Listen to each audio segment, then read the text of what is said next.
ওম শান্তি। আজ 23/9/2023। পাতো মুরলি ওম শান্তি বাপদাদা মধুবন। বাবা বলছেন, মিষ্টি বাচ্চারা, আত্মা এবং পরমাত্মার যথাযথ জ্ঞান তোমাদের কাছেই আছে। তাই তোমাদের চ্যালেঞ্জ করে বলা উচিত যে তোমরাই হলে শিব শক্তি সেনা। প্রশ্ন: যে লক্ষ্যে উপনীত হওয়ার জন্য তোমরা পুরুষার্থ করছো, সেই সব থেকে উঁচু লক্ষ্য কোনটা? উত্তরে বাবা খুব সুন্দর করে আমাদের সকল বাচ্চাদের বোঝাচ্ছেন, নিরন্তর স্মরণে থাকা। এটাই হলো সব থেকে উঁচু লক্ষ্য। স্মরণের দ্বারাই কর্মভোগ মিটে যাবে এবং কর্মাতীত অবস্থা প্রাপ্ত হবে। যে মাতা পিতার জন্য অসীম সুখ প্রাপ্ত হচ্ছে, তাকেই বাচ্চারা বলে, বাবা তোমাকে ভুলে যাই। কত আশ্চর্যের বিষয়, তাই না? দেহি অভিমানী হওয়ার পুরুষার্থ করতে থাকলে বাবাকে ভুলে যাওয়া সম্ভব নয়। গীত: কে এই খেলা রচনা করেছে? ওম শান্তি। ভগবানুবাচ। বাচ্চারা নিজের বাবাকে চেনে। এই সময়ে বাচ্চারা এসে বাবার দ্বারা আস্তিক হয়েছে, বাবার দ্বারাই বাবাকে চিনেছে, তাই আস্তিক বলা হয়। তোমরা জেনেছ যে আমরা হলাম আত্মা এবং উনি হলেন আমাদের অর্থাৎ আত্মাদের পিতা, পরম পিতা পরমাত্মা। হয়তো কোনো মানুষ নিজেকে আত্মা বলে মনে করে, কিন্তু পরমাত্মাকে চেনে না। যখন বাবা স্বয়ং এসে বাচ্চাদের জন্ম দিয়ে তাদেরকে নিজের পরিচয় দেবে, তখনই তারা জানবে। বাবাকেই নিজের পরিচয় দিতে হবে। তিনি হলেন আত্মাদের পিতা। তিনি বাচ্চাদের সম্মুখে এসে বলেন, তোমরা হলে আত্মা এবং আমি হলাম তোমাদের অর্থাৎ আত্মাদের পিতা, পরম পিতা পরমাত্মা। তোমরাও এই বিষয়ে নিশ্চিত হয়ে যাও। এটা তো খুব কমন কথা। আত্মাদের পিতা তো অবশ্যই আছেন। গাউনও আছে, আত্মা এবং পরম আত্মা অনেক দিন আলাদা থেকেছে। বাবাকে কেবল বাচ্চারাই জানে। 5000 বছর পরে বাবা পুনরায় এসেছেন। যখন সকল বাচ্চারা নাস্তিক এবং দুঃখী হয়ে যায়, কেউই আস্তিক থাকে না, তখনই বাবা আসেন। আস্তিক বানানোর পরে নিজে অন্তর্হিত হয়ে যান। তারপর আর কেউ বাবাকে জানতে পারে না। তোমরা বাচ্চারা এখন এই বিষয়ে পুরুষার্থের ক্রম অনুসারে নিশ্চিত হয়েছ। হয়তো এখানে সামনেই বসে আছো। জানে যে পরমপিতা পরমাত্মা। পতিত পাবন বাবা পতিত থেকে পবিত্র দেবতা বানাচ্ছেন, কিন্তু তাও সবাই সম্পূর্ণভাবে নিশ্চিত হয়নি। এই দুনিয়ায় তো দেবতাদের কেবল মূর্তি রয়েছে, তারা নিজেরা তো নেই। তোমরা ব্রাহ্মণরা ছাড়া আর যত মানুষ রয়েছে, তারা কেউই আত্মা এবং পরম আত্মাকে জানে না। নিজেকেই পরমাত্মা বলে দেয়, তাই না জেনে জানে আত্মাকে আর না জানে পরমাত্মাকে। তোমরা বাচ্চারা জানো যে এমন একজন মানুষও নেই যে নিজেকে সঠিকভাবে আত্মা এবং পরমাত্মাকে বাবা বলে মনে করে। কিন্তু এখন এই চ্যালেঞ্জ কে করবে? বাবা বলছেন, শক্তি সেনারাই চ্যালেঞ্জ করেছিল। কিন্তু তোমাদের মধ্যে যতটা শক্তি আসা উচিত ততটা শক্তি এখনো আসেনি। শিব শক্তি তো খুব বিখ্যাত, সুপ্রসিদ্ধ। জগৎ অম্বাও হলেন শক্তি সেনা। আজকাল বিভিন্ন কনফারেন্সে সকল ধর্মের রিলিজিয়াস হেডস আসে, ধর্মের প্রধান নেতারা আসেন। তাদেরকেও বোঝাতে হবে। বাবা বোঝাচ্ছেন, বাচ্চারা তোমাদেরকে তো দেহি অভিমানী হতে হবে। আমরা আত্মারা পরম পিতা পরম আত্মার কাছ থেকে উত্তরাধিকার নিচ্ছি।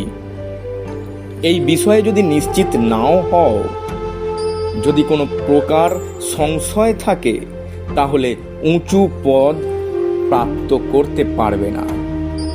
ভালো ভালো বাচ্চারাও চলতে চলতে মায়ার তুফান আসার কারণে পড়ে যায়। নিশ্চয় বুদ্ধি সম্পন্ন থেকে সংশয় বুদ্ধি সম্পন্ন হয়ে যায়। না হলে বাচ্চারা কখনো এইরূপ সংশয় প্রকাশ করতো না যে ইনি আমাদের বাবা নন। এখানে এটাই হলো আশ্চর্যের বিষয়। মুখে বলে যে পরমপিতা পরমাত্মা হলেন আমাদের অর্থাৎ সকল আত্মাদের পিতা, তিনি আমাদেরকে শিক্ষা দেন, কিন্তু তারপরও ভুলে যায়। বাবা বলছেন জন্ম জন্মান্তরের অনেক বিকর্ম মাথার উপর রয়েছে। তোমরা জানো যে মাম্মা বাবা যাদেরকে ব্রহ্মা সরস্বতী বলা হয় তারা নম্বর 1-এ আছেন। ওরাও বলে যে এত যোগ করি, পরিশ্রম করি, কিন্তু তা সত্ত্বেও অনেক জন্মের পাপের বিনাশ হয় না, কোনো না কোনোভাবে ভুগতে হয়। অন্তিমে এই ভোগ করার হাত থেকে মুক্ত হয়ে কর্মাতীত অবস্থা প্রাপ্ত করতে হবে, পুরুষার্থ করতে হবে। মায়াও কম শক্তিশালী নয়, দুজনেই শক্তিশালী। মায়ারূপী রাবণ সকল মানুষকেই পতিত বানিয়ে দেয়। পতিত পাবনের গায়ন করে, তালিও বাজায়। তাহলে নিশ্চয়ই পতিত পাবন কেউ আছেন, কিন্তু নিজেকে কেউ পতিত বলে মনে করে না। ওদেরকে এটা বোঝানো খুব জরুরি যে এটা হলো পতিত দুনিয়া। সত্যযুগকে পবিত্র দুনিয়া বলা হয়। পবিত্র দুনিয়াতে এইভাবে পতিত পাবনকে কেউ ডাকবে না। ওখানে তো ভারত খুব সুখী ছিল, একটাই ধর্ম ছিল। এখন তোমরা জেনেছ যে পরমপিতা পরমাত্মা হলেন জ্ঞানের সাগর। তিনি সকল বেদ শাস্ত্র ইত্যাদির রহস্য জানেন। এখন তিনি স্বয়ং পড়াচ্ছেন। কিন্তু কেউ কেউ এমনও আছে যারা এটাও ভুলে যায় যে আমাদেরকে পরম আত্মা পড়াচ্ছেন। বাবা বলছেন অসীম জগতের পিতা আমাদেরকে পড়াচ্ছেন। এই নেশার পারদ ঊর্ধ্বগামী হয় না। এখান থেকে বেরিয়ে গেলে নেশা চূর্ণ বিচূর্ণ হয়ে যায়। খুব কম জন আছে যারা যথাযথভাবে পুরুষার্থ করে। মায়া খুব শক্তিশালী। দেহ অভিমান হলো নম্বর 1 মায়া। বাবা বুঝিয়েছেন যে নিজেকে দেহি মনে করো। আমরা হলাম আত্মা, এই শরীরের দ্বারা কর্ম করি। কখনোই নিজেকে পরমাত্মা মনে করবে না। বাবা বলছেন আমি তোমাদেরকে পতিত থেকে পবিত্র বানাতে এসেছি। প্রতি মুহূর্তে আমাকেই স্মরণ করো। কিন্তু অনেক ভালো ভালো বাচ্চারাও বাবাকে স্মরণ করে না এবং সত্যি কথাও বলে না। চার্ট লিখে পাঠালেও তাতে ভুল থাকে, ঠিকঠাক চার্ট লেখে না। বাবা বোঝাচ্ছেন নিজেকে আত্মা বলে মনে করো। আমরা আত্মারা 84 জন্ম সম্পূর্ণ করে এখন বাবার কাছে যাচ্ছি। ভোরবেলা উঠে বাবাকে স্মরণ করলে তার নেশা সারা দিন থাকবে। মানুষ টাকা পয়সা উপার্জন করলে তার একটা নেশা থাকে যে আজকে এত টাকা উপার্জন করেছি। এটাও হলো একরকম ব্যবসা। তাই কতই না পরিশ্রম করতে হবে। বাবা নিজের অনুভব শোনান, তিনি কত পরিশ্রম করেন। এখানে ব্রহ্মা বাবাকে বোঝানো হচ্ছে। ভোরবেলা উঠে নিজের সাথে কথা বলতে হবে। এখন আমাদের পাঠ শেষ হয়েছে। আমরা এবার ঘরে ফিরে যাব। এরপর 21 জন্ম রাজত্ব করতে হবে। বাবা কতই না মিষ্টি, প্রিয় এবং ওয়ান্ডারফুল।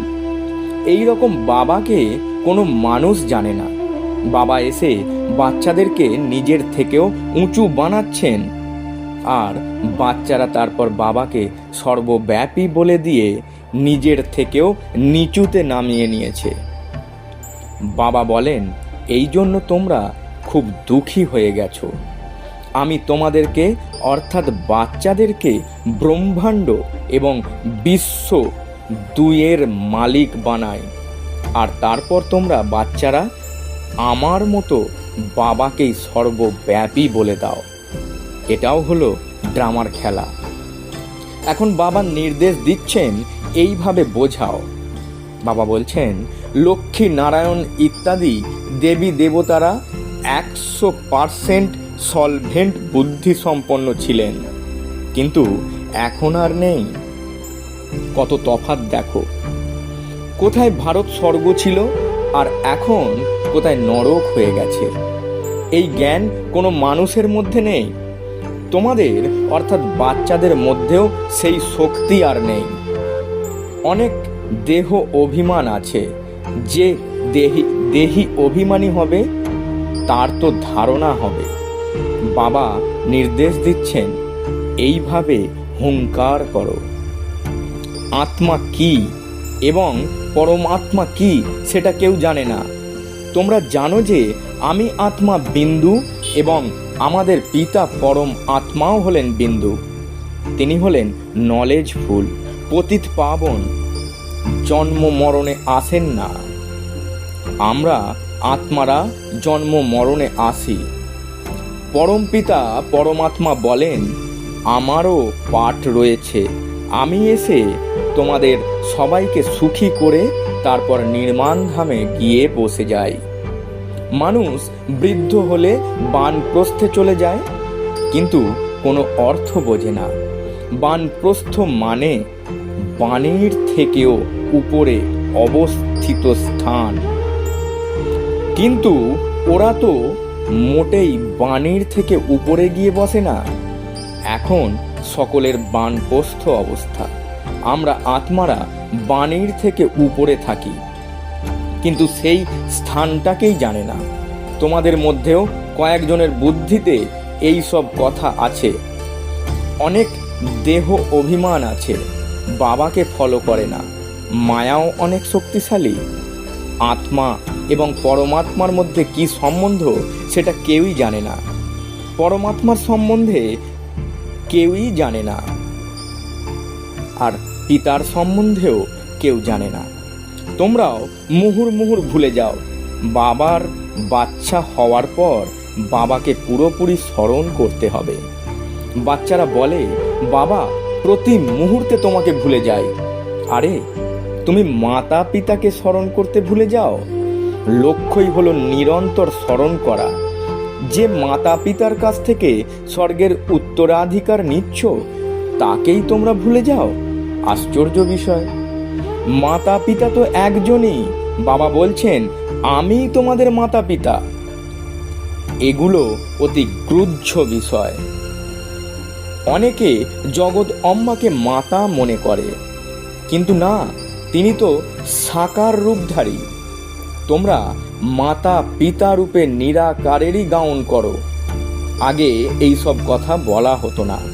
প্রতিদিন অনেক অনেক গ্রুহ্য কথা শোনানো হয়ে থাকে। কোনো বিষয়ে যদি বোঝাতে না পারো তাহলে বলবে, এটা এখনো বাবা বলেননি, বাবাকে জিজ্ঞাসা করব। প্রতিদিন অনেক নতুন নতুন পয়েন্ট পাওয়া যায়। বাবা বলছেন, নলেজ তো অনেক বড়, যে বোঝার সে বুঝবে। অনেকে পড়তে পড়তে ক্লান্ত হয়ে যায়। বাবাকে পত্র লেখে, আমি আর চলতে পারবো না, বিরক্ত লাগছে। বিরক্ত হয়ে পড়াশোনা ছেড়ে দেয়। বিকারের বশীভূত হলে আর পড়াশোনাই হয় না। এই পড়াশুনো তো ব্রহ্মচর্যের ধারণার দ্বারাই হবে। ব্রহ্মচর্যের ব্রতকে খণ্ডন করলে ধারণা হবে না। অন্যকে বলতেও পারবে না যে কাম বিকার হলো মহাশত্রু। বুদ্ধির তালাই বন্ধ হয়ে যায়। খুবই উঁচু লক্ষ্য। সন্ন্যাসীরা তো গৃহস্থ ধর্মকে ত্যাগ করে চলে যায়। ওরা হলো হঠযোগী সন্ন্যাসী, আর এটা হলো রাজযোগ। বাবা এসেই রাজযোগ শেখান। হঠযোগীরা কখনো রাজযোগ শেখাতে পারবে না। এই সব কথা পুরোপুরিভাবে বোঝানোর কৌশল রপ্তানি হয়নি। ওদের পন্থা হলো হঠযোগ সন্ন্যাস। ওরা তো পতিতকে পবিত্র করতে পারবে না। তোমাদের সন্ন্যাস হলো অসীমের উপর, আর ওদের সীমিত সন্ন্যাস। তোমাদের বুদ্ধিতে আছে যে আমাদের 84 জন্ম সম্পূর্ণ হয়েছে, এখন ঘরে ফিরে যাব। এই অসীমের উপর সন্ন্যাস বুদ্ধি দ্বারা করা হয়। ওদের হঠযোগ হলো কর্ম সন্ন্যাস। তোমাদের মার্গ হলো রাজযোগ, কর্মযোগ, যেটা স্বয়ং ভগবান শিখিয়েছেন। এখন তোমরা ভালোভাবে বোঝাতে পারবে যে ওটা হলো হঠযোগ আর এটা হলো রাজযোগ। শিব বাবা কেউ জানে না, আত্মা যেমন বিন্দু স্বরূপ, শিব বাবাও সেই রকম বিন্দু স্বরূপ। দুই ভুরুর মাঝেই বিন্দুর চিহ্ন দেওয়া হয়, অন্য কোথাও দেওয়া হয় না, দুই ভুরুর মাঝেই দেওয়া হয়। এখানেই আত্মা থাকে, এটা কেউ জানে না। এত ছোট বিন্দুর মধ্যে 84 জন্মের পাঠ নিহিত রয়েছে। এগুলো কত গভীর কথা, কেউই বুঝতে পারে না। প্রকৃত সত্যটা সবাইকে বোঝাতে হবে। আত্মা যেমন বিন্দু, সেই রকম পরম আত্মাও হলেন বিন্দু। অন্য কোনো আত্মা এলে সে তো পাশে এসেই বসবে, নাকি মাথায় বসবে? ওই শরীরের মধ্যে তো সেই আত্মা নিজেও রয়েছে। বাবা বলছেন, আমিও হলাম বিন্দু, আমাকে পরম পিতা, পরম আত্মা বলা হয়। তার অনেক মহিমা। শিবায় নমঃ। এই মহিমা কে করে? আত্মা, অর্থাৎ শালগ্রাম করে। তাহলে তো এরা নিশ্চয়ই আলাদা, তাই না? দুনিয়ার মানুষ এই সব কথা জানে না। তোমরা জানো যে তার একটাই নাম শিব। ব্রহ্মা, বিষ্ণু এবং শঙ্করকে ব্রহ্মা দেবতায় নমঃ, বিষ্ণু দেবতায় নমঃ বলা হয়, কিন্তু তাকে শিব পরম আত্মায় নমঃ বলা হয়। তাহলে শিব নিশ্চয়ই উঁচু, তাই না? তোমরা এই সব কথা বুঝতে পারো। এই সময়ে তোমাদের কাছে এই জ্ঞান আছে। তোমাদের এই জন্ম হলো হীরের তুল্য। দেবতারা তো ফল ভোগ করে। যিনি এত প্রাপ্তি দেন সেই বাবা হলেন ওয়ান্ডারফুল। বাবা বলছেন, এই রকম পারলৌকিক পিতাকে কতই না সম্মান করা উচিত। বুদ্ধিযোগ এই ব্রহ্মার সাথে নয়, তাঁর সাথে রাখতে হবে। এই বাবা এই শরীরের দ্বারা পড়ান। এই শরীরটাকে লোন নিয়েছেন। সমগ্র জগতের কাছে ইনি কত বড় অতিথি। শিব বাবা পরম ধাম থেকে আসেন। ইনি ভারতের কত বড় অতিথি। কোথা থেকে এসেছেন? দুনিয়াতে মন্ত্রীদের কত সম্মান করা হয়, অথচ গুপ্ত বেশে কত বড় অতিথি এসেছেন পতিতদেরকে পবিত্র বানাতে। আচ্ছা, মিষ্টি মিষ্টি হারানিধি বাচ্চাদের প্রতি মাতা পিতা বাপ দাদার স্মরণে স্নেহ, সুমন আর সুপ্রভাত। আত্মাদের পিতা ওনার আত্মারূপী বাচ্চাদেরকে জানাচ্ছেন নমস্কার। আমরা আত্মারূপী বাচ্চারা আমাদের আত্মারূপী মাতা পিতা বাপ দাদাকে জানাই স্মরণে স্নেহ, সুমন আর সুপ্রভাত এবং শত কোটি নমস্কার। ধারণার জন্য মুখ্য সার। বাবা দুটি পয়েন্ট খুব সুন্দর করে আমাদের ধারণ করতে বলছেন। 1 নম্বর পয়েন্ট, ভোরবেলা উঠে স্মরণের দ্বারা উপার্জন করতে হবে, নিজের সাথে কথা বলতে হবে। দ্বিতীয়, দেহি অভিমানী হয়ে থাকতে হবে। দ্বিতীয় পয়েন্ট, রাজযোগ এবং কর্মযোগ শিখতে হবে এবং শেখাতেও হবে। কখনো বিরক্ত হয়ে পড়াশোনা ছেড়ে দেওয়া উচিত নয়। বাবার রিগার্ড অবশ্যই রাখতে হবে। বরদান। বাবা আজ খুব সুন্দর একটি বরদান আমাদের সকল বাচ্চাদের দিচ্ছেন। বাবা বলছেন, বাবার সমান অসীম জগতের বৃত্তি ধারণকারী মাস্টার বিশ্ব কল্যাণকারী ভব। ব্যাখ্যায় খুব সুন্দর করে বাবা আবার সকল বাচ্চাদের আমাদের বুঝিয়ে বলছেন, অসীম জগতের বৃত্তি অর্থাৎ সকল আত্মাদের প্রতি কল্যাণের বৃত্তি রাখা, এটাই হলো মাস্টার বিশ্ব কল্যাণকারী হওয়া। কেবল নিজের বা নিজের লৌকিক নিমিত্ত হওয়া আত্মাদের কল্যাণার্থে নয়, সকলের প্রতি কল্যাণের বৃত্তি হবে। যে নিজের উন্নতিতে, নিজের প্রাপ্তিতে, নিজের প্রতি সন্তুষ্ট হয়ে চলে, সে হলো স্বকল্যাণী। কিন্তু যে অসীম জগতের বৃত্তি রেখে অসীম জগতের সেবাতে ব্যস্ত থাকে, তাকে বলা হবে বাবার সমান মাস্টার বিশ্ব কল্যাণকারী। স্লোগান: নিন্দা স্তুতি মান অপমান লাভ ক্ষতিতে সমান যে থাকতে পারে, সেই হলো যোগী তু আত্মা। ওম শান্তি। নমস্কার।